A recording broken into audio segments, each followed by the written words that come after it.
একটি সাদা কাগজে পেন্সিল দিয়ে এভাবে আঁকাবাঁকা করে নিচে পর্যন্ত নিয়ে আসলাম। এভাবে সোজা করে দাগ টানলাম, এখানে একটা সোজা দাগ দিলাম।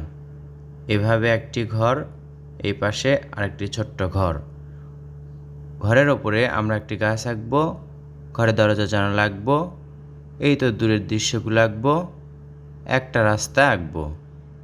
একটি পাহাড়, তিনটা পাহাড় আঁকলাম এবং এই পাহাড়গুলো আমরা একটু কালো করে দিলাম। এই অংশটা পেন্সিল দিয়ে কালো করছি, এটা 4B পেন্সিল ব্যবহার করছি।